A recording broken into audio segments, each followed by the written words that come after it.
One of the key dynamics propelling everybody forward in Season 2 is power abhors a vacuum. Power resides where men believe it resides.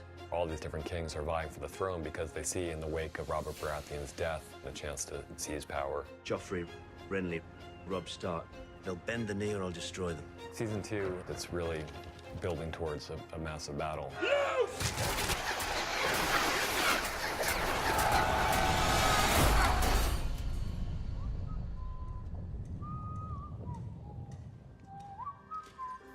We're in a council meeting, and then out of nowhere comes her favorite brother, Tyrion. I come in with a note from Daddy that I'm being appointed the Hand of the King in his absence. What do you know about warfare? Nothing. But I know that our enemies hate each other almost as much as they hate us. In the throne room scene, Joffrey prods a bit into a certain curiosity that's been born in my mind. I had a disgusting lie about Uncle Jamie. And you? What you just did is punishable by death. She's got not an ounce of control over her son, and that's horrifying to her. King in the North. In episode 1, we have this nice little scene between Robb and Jaime. Stannis Baratheon sent ravens to all the High Lords of Westeros. King Joffrey Baratheon is your bastard son. That's the first time you see Jaime a little worried. At the beginning of Season 2, Catelyn is with Robb, and Sansa and Arya, she hopes, are safe in King's Landing. You're here to answer for your brother's latest treasons. This is a poor girl whose father was executed. She's sort of been left alone with this monster. Joffrey does it very publicly. He's not afraid to show how he's treating Sansa, but because he rules by fear, no one's going to speak out about it. What is the meaning of this? She's to be your queen. Have you no regard for her honor? Tyrion is the only one that speaks out against Joffrey because he kind of can. We're looking for a boy named Gendry. We'll be back with more men. I'm with Yoren on our way to the Night's Watch, but hopefully Yoren's going to try and drop me home on the way there. What did the Gold Cloaks want with you? No idea. I thought they were after you. Why? Did you kill someone, or is it just because you're a girl? I'm not a girl. Do you think I'm as stupid as the rest of them? Bran and Rickon are still at Winterfell with Mr. Lewin. Every night it's the same. I'm running through the Godswood, sniffing the dirt, howling. These are dreams, nothing more. My dreams are different. Mine are true. Dany was in a much more somber place than where we left in the end of Season 1. Does it ever end? Everything ends, even the Red Waste. So I took it upon myself to send my Dothraki off to try and find a place that we could try and survive.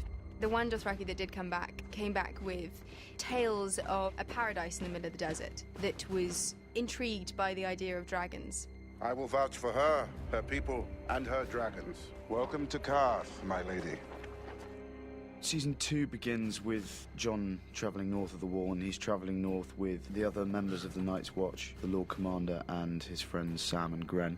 The Night's Watch stop at a rather horrible man's house called Craster. He's a quite despicable character. He marries his daughters, and they give him more daughters.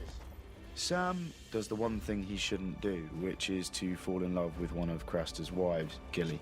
I wanted to give you something. Belonged to my mother. Keep it safe for me till I come back. One thing we definitely need if we're going to take King's Landing is ships. Robb thinks the best move would be to send Theon back to his father. Catelyn's always had an issue with the Greyjoys. You don't want Balon Greyjoy for an ally. I need his ships. They say he has 200. Theon goes off with these good intentions, but when he gets back home, he gets turned against me. My fears have come true. The Starks have made you theirs. Robb sent Catelyn to Renly's camp to persuade Renly to join Robb. Renly and Stannis are both fighting to be king. The Iron Throne is mine. No one wants you for their king. Stannis is obviously next in line, but Stannis is not going to join the side. Melisandre is a character who arrives in Season 2. She believes in other gods. You must give yourself to the Lord of Light. I've said the words. Events take a sudden turn when Catelyn is in the tent trying to talk to Renly. He is stabbed by some form of evil spirit which has been conjured up by Melisandre. Afraid that she is actually going to get accused of this murder, Catelyn flees with Brienne. In the name of King Joffrey, drop your weapons. I don't think I will. When Yoren goes down, that's when everything starts to get a bit scary. Sweet boy! Help us! She already knows there's something a bit strange about Jaqen, and she sees the axe, and she gives them the axe, just leaves them to get out. Round up any survivors. We'll take them back to Harrenhal. They are just focusing on staying alive, and that's probably the worst place to be if you want to stay alive. Unknowingly, Tywin Lannister sort of saves Arya. Get these prisoners to work. Bring the girl. I need a new cupbearer. Look. The Fist of the First Men is where they were going to meet Corin Halfhand, who wants to go on a ranging mission to find out what the wildlings are doing. I need to move fast and silent. There's wildlings up on the pass. Corin wants to go and find out what Mansraid is planning to do. He's left to kill one of the wildlings, Ygritte, who he doesn't kill. When Sam and Gren are digging through the snow at the Fist of the First Men, they find dragonglass, and we're not quite sure what the significance of dragonglass is, but it's a curious thing to find buried underneath the Fist of the First Men. The wolf pup has gone south. The north is ripe for the taking. Theon completely betrays me, and not only me, but my whole family. As any child, any boy would want, he wants his father's approval. They attack Winterfell and they decimate it. I've yielded Winterfell to Prince Theon. Betray me, and you will wish you hadn't. Mother of Dragons, it would be an honor to host you at the House of the Undying. The Carthene people only wanted one thing, and that was my dragons. And that began the theme throughout season 2 for Dany, which is the fact that she couldn't trust anyone. It's a pretty horrific, bloody scene that I return to, and the dragons are gone. Where are my dragons? The plan all along was Pietri and Zarazao and Doxos would steal my dragons and rule. You have my dragons. I will take you to the House of the Undying, where I have put them. You let a half-wit escape with a cripple, and Rickon too, the little one. Theon basically turns his back completely on our family. I told you what would happen if you served me loyally, and what would happen if you did not.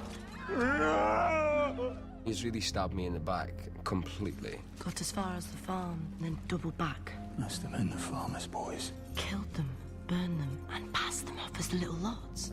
Fate has given us this chance to... You lost your mind! Get out! The Lannisters are desperate to get Jaime back, so Littlefinger deceives Catelyn. Both girls are healthy and safe for now. He says to her, if you give us Jaime, the Lannisters will return your 2 girls to you. He's been a captive for a long time. He killed Lord Karstark's son when he escaped. Kingslayer went last night. Come. When he meets Brienne the first time, he's never seen anyone like that. Is that a woman? It's kind of the beginning of a remarkable relationship. Catelyn frees him and instructs Brienne to get him to King's Landing. Now he can't carry out his duties as a king because he'd have to kill his own mother, and he's not going to do that, so it makes him look weak. You saved me and the 2 I was with. Speak 3 names. I can name anyone, and you'll kill him. She's a little bit skeptical about it. When the tickler turns out to be dead, that's when she's like, this guy is a good sort of contact to have. Stannis 2 days from the capital, and the wolf at my doorstep. We'll ride at nightfall. She asks Jaqen to kill Tywin. I need him dead right now. This a man cannot do. Give a name, any name. She decides to turn it around a little bit. Jaqen Hagar. Hagar gives a man his own name. I'll unname you, if you help me and my friends escape. If he's not going to kill Tywin, then she's going to make him kill more than one person to help him escape. I don't want to marry the Frey girl. This woman has the potential to break the vow that Catelyn made to Walder Frey. I don't want you to marry her. Walder Frey is a man you do not mess with. I am hers, and she is mine. We died today, brothers! They kill men that Theon grew up with. Let's go home. They destroy Winterfell. I burned it down. Everything. What she doesn't know when she finds out is her 2 youngest are still alive. They may come back. Go north. To the wall. To Jon. What do you think they'll say when they hear about you and me? Nothing happened between you and me. She's very wily, Ygritte. She mocks him and mocks him and mocks him, and you think she's just doing this for her own fun. But actually, she's playing the long game. Should have took me while you had the chance. When Jon becomes a captive of the wildlings, he discovers that Corin Halfhand has been captured as well. Halfhand realises the only good that can come out of this is one of them becoming a spy amongst Mance Rayder's camp. They'll never trust me. Hey, mate. If you do what needs to be done, what? Come along, Jon Snow. Time to meet the king beyond the wall. If my dragons are in the House of the Undying, then take me there. That's what the Warlock wants. It's here that I walk into unknown magic. This magic is strong. And what of my magic? And she is tested with everything that means most to her. Stannis Baratheon is coming for us. Sooner rather than later. Tyrion and Cersei have a lot in common, and I think that's why they're at such odds with each other. They are going to attack us. We need to be ready. King is taking personal charge of siege preparations. If the wind holds, we'll reach King's Landing in a day. Will it hold? Can't make promises for the wind, Your Grace. They say Stannis never smiles. I'll give him a red smile. The threat from Stannis is the most terrifying for Joffrey, and the most real, I suppose. Mudgate. That's where he'll land. And if Stannis does attack the Mudgate, what is our plan? There's all this wildfire down in the basement's basement. He gets together with this pyromancer and figures out a way to stop them.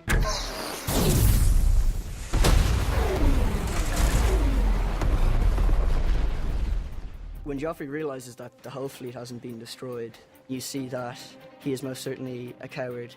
They're coming ashore. There are too many.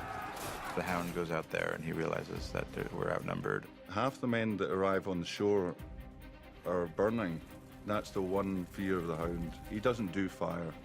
It only takes one burning man running towards you. When the Hound comes back in from fighting, he abandons the king. And that is a massive blow to Joffrey. He just bolts and leaves the responsibility to Tyrion.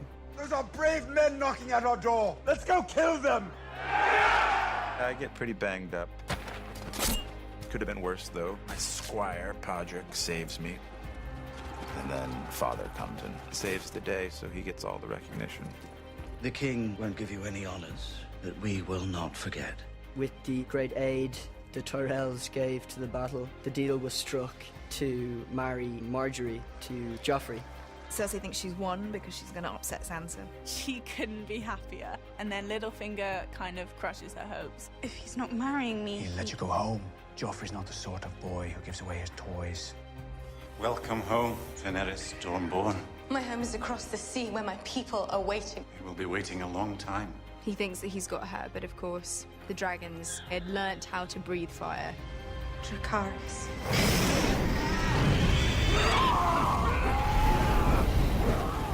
Jon hasn't returned when he should, too. The Fist of the First Men, and Sam's getting nervous. It's Jon and the Half-Hand. We're back. At the end of Season 2, we leave Sam in rather a perilous situation. Two blasted wildlings. And Three Horns is White Walkers. Run!